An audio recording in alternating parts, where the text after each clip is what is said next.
and welcome back. Going to head into Boulder Dash. We can't get the gem in this one yet either.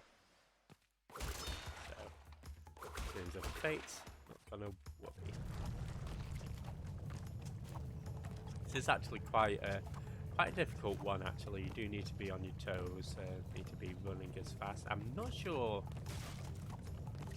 I'll have to watch some speedruns actually, like some proper speedruns. I'm not sure what the best movement trick is in the Insane Trilogy.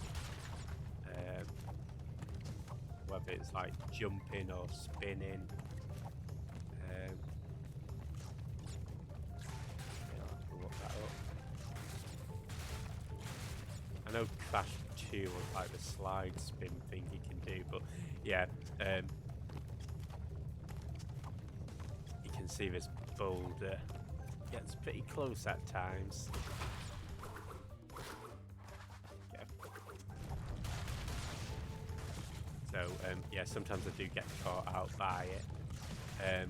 But the colour gem that you platform that you head on is right at the end as well. There we go, through the log. Yeah, these are sort of your classic Crash levels. That I think is this kind of level that is in Uncharted 4. That would have been just prior to the release of the Insane Trilogy. I'm not sure whether they were aware of it, but yeah.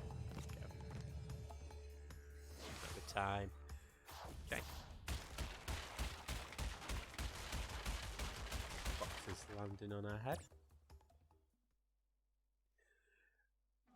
Now, here we go with Sunset Vista, a very difficult level. Actually, in Japan, this level was swapped with another level, but I think it's swapped with the hardest level, because it is a tough level, but yeah, the level they swapped it with was even harder, in my opinion. Yeah, so it's swapped with Slippery Climb in the Japanese version on PS1. Now, luckily on this version, we can still get the gem even if you do lose a life, so it makes it a lot less complicated. And this is actually in the beta version of Crash 1, of a prototype. That is available online, I think, in some circles. This actually had an extended section that I think looks really cool. I say cool, but yeah, if you've got any interest in Crash, I'd certainly check it out. I can't remember whether it's not this fella. Something else I was going to say, but this level introduces the Cortex bonus stages that we'll be seeing. Now the Cortex bonus stages are pretty special, and they were actually, if you wanted to get 100% in Crash 1, they were the only stages that you had to complete. Not get all the crates in, but you had to get to the end of them. And unlike this version, they only gave you one opportunity. But at the end of them, you got a key, and the key unlocks a level. So you might have noticed in, I think it is High Road or Boulder Dash, there's an extra path sticking out. And yeah, to get to that level, you actually need to do the Cortex stage. Now, thankfully, you don't have to do the Cortex stage and get the box gem all in one go.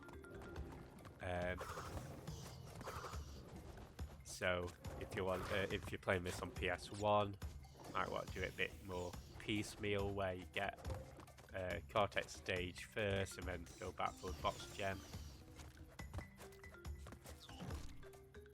So I keep thinking there's a Cortex. It must be a bit later on, I'm thinking of. Okay, so far so good. You might not think it's too difficult, and it is not like an overly difficult stage, it's just very long, a lot of platforming, and a lot of chances where you can mess up. I'm not going to say that it's simple either.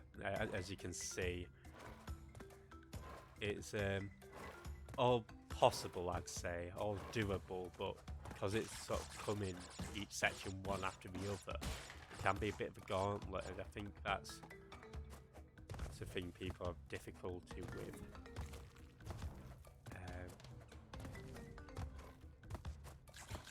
And especially in Crash 1, where if you sort of lost your life, you have to redo it all again.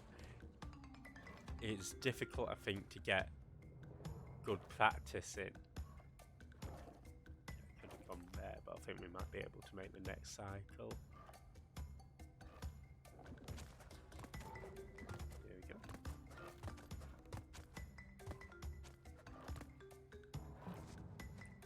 I'm going to get invincibility. One thing actually the Crash 1 PS1 was pretty good at is that it did give you the opportunity to reject the invincibility. And you might think, well, why would you want to do that? But there are a few levels where it would come in, or it does come in useful. Again, if you destroy both the bats in the sequence, it stops any other bats from forming, so it might be worth doing that. There we go. Climb our way up.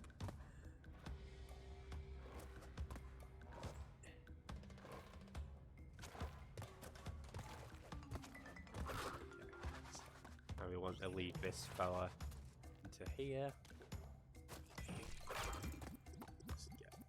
Activated. I think this is our first Cortex token.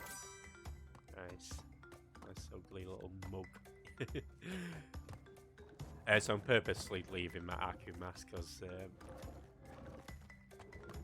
I think I find invincibility a little daunting. Just take our time.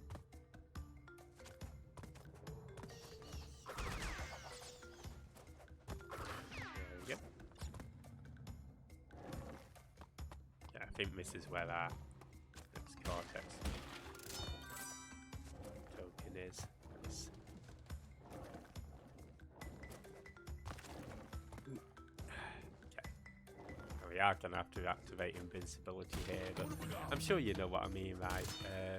If you play Crash, where just having that invincibility, it can be not off-putting, but I don't know.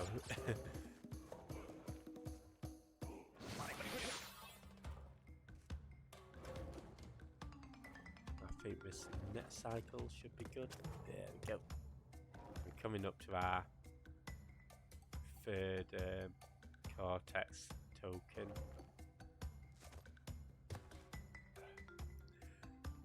These jumps, man. I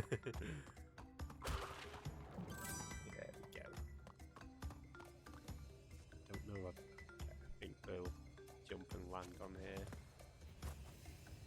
Nice. Okay, coming up to the end now, folks. Oh, interestingly enough, if you saw that tip, it mentioned using directional buttons. That's the only way I play Crash. Yeah, I mean, technically I can use analog, but I think analog works probably best for... Just make sure I've got all those crates. For Crash 3, but and maybe Crash 2 to an extent, but I feel like certainly on these sort of more 2D planes, so to speak, when you're sort of going left and right, just find the use of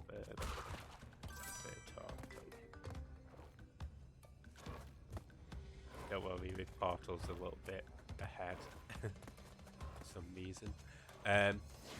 So we're coming up to the end of the level now. But yeah, I just find I think maybe because I grew up with the directional inputs, I found it quite I think the first game where I had to resort to analog was Monkey Hero. I think that's all done through the analog sticks, if I remember correctly. I remember Jack and Daxter and Jack 2. Also required. Shit. Sorry, that's fine. Also required analog. There